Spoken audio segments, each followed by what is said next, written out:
Goeiemôre aan almal. Het is my lekker om saam met julle te wees. Ek is so 'n bietjie vasgekluister met my voet, as ek nie so lekker beweeglik nie. En ek het nogal gedink ek wil graag so 'n bietjie van 'n Bybelskool weer aanbied, sommer so aanlyn vir almal wat lus is om in te skakel. En ek het dit goed gedink dat ons so 'n bietjie gaan kyk na Romeine, maar net een hoofstuk in Romeine. Ons gaan kyk na Romeine 8. Nou iemand soos Karl Barth het gesê, Romeine is die belangrikste brief wat Paulus ooit geskryf het. Dit is verseker, dit is 'n ongelooflike brief. En dan, as ons gaan kyk na die hele Romeine, dan sien ons dit bestaan uit 16 hoofstukke, en Romeine 8 is in die middel van hierdie boek. En dis soos 'n parel, dit is die mooiste, een van die mooiste dele in die hele Bybel. Vir my persoonlik is dit die een gedeelte as jy lus is om 'n hele hoofstuk uit jou kop uit te leer van God se woord, is Romeine 8 die deel wat ek vir jou sal kies. Dit is 'n ongelooflike gedeelte.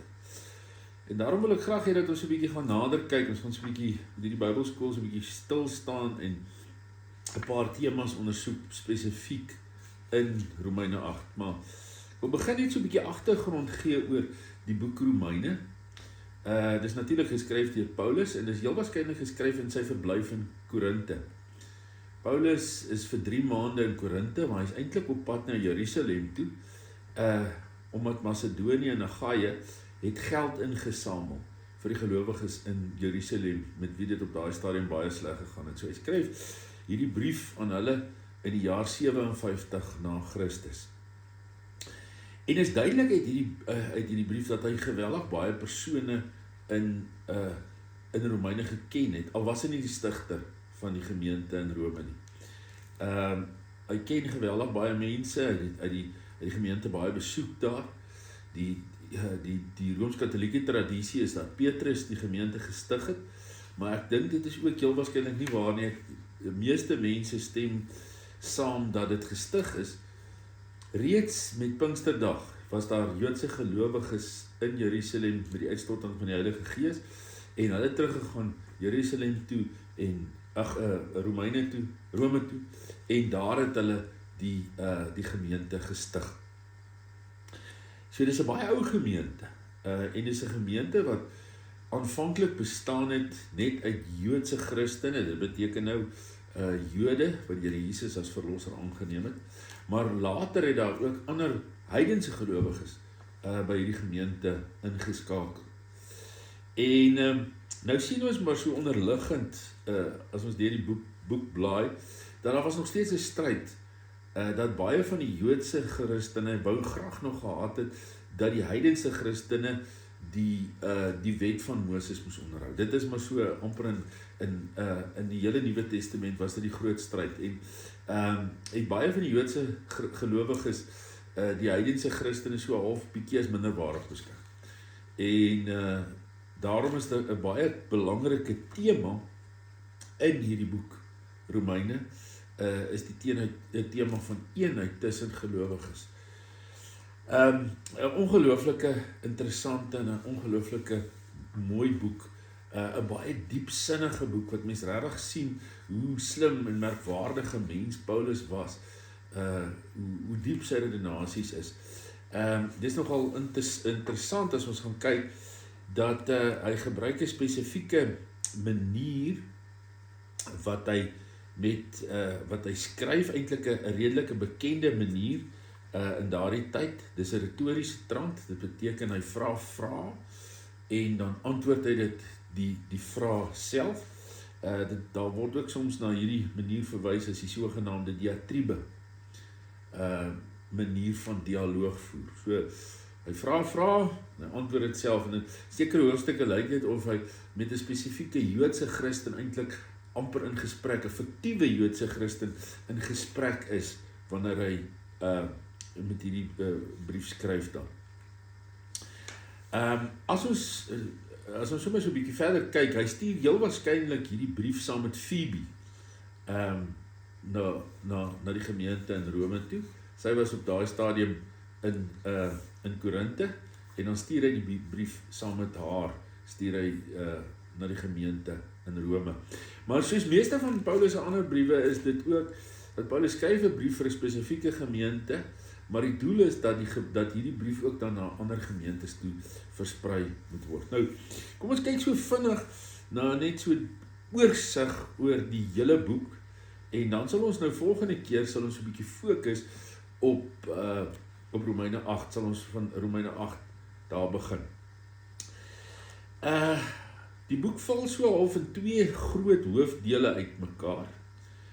Dit begin aanvanklik met 'n inleiding en in 'n groeteboodskap, dis hoofstuk 1 vers 1 tot 17.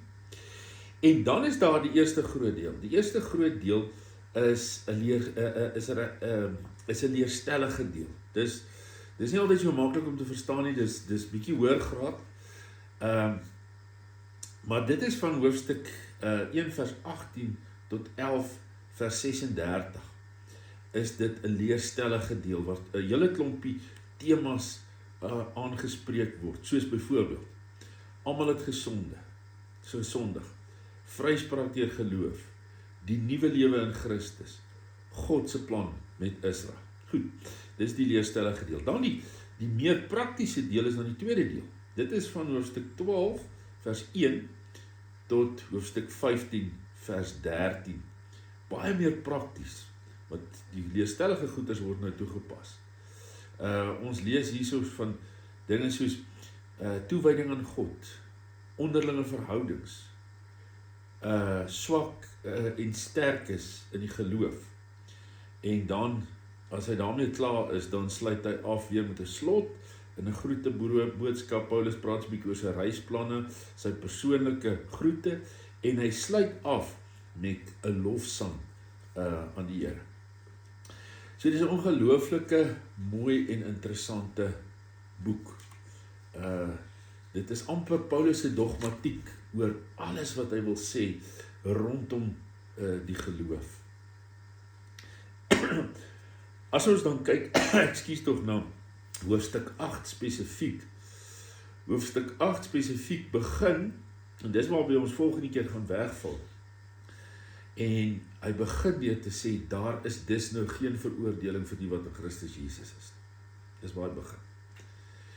En dan sluit hy hoofstuk 8 af met net so ongelooflike gedagte van niks kan ons skei van die liefde van God wat daar is in Christus Jesus nie. So dis amper of God se twee arms hierdie hoofstuk so omarm. Hy begin om te sê daar's geen veroordeling vir ons nie, en hy sluit af met hierdie ongelooflike mooi gedagte dat niks ons kan skei van die liefde van God wat daar is in Christus Jesus nie. Nou geliefdes, ek gaan vir julle hierdie wat ek nou geskryf het hierso of gesê het, gaan ek vir julle op die groepie ook plaas, en ek gaan ook aan die einde so 'n klompie vragies vir jou vra, wat maar net so 'n bietjie jou toets en kyk of jy alles verstaan en luister. En dan gaan ons verder, dan gaan ons nou volgende keer gaan ek begin met hoofstuk 8, ek gaan so vinnig terugspring na hoofstuk 7 toe, net so 'n bietjie agtergrond gee, en dan gaan ons by hoofstuk 8 begin, hoofstuk 8 vers 1 tot 4. My aanbeveling is vir elkeen van julle, kry vir jou 'n 2020 vertaling, dis die vertaling waarmee ons nou werk, ek dink dis 'n baie goeie vertaling, so kom ons, kry vir ons daai 2020 vertaling, en kom ons geniet hierdie reis deur hoofstuk 8 van Romeine. Baie geseënde en 'n mooi dag vir elkeen van julle.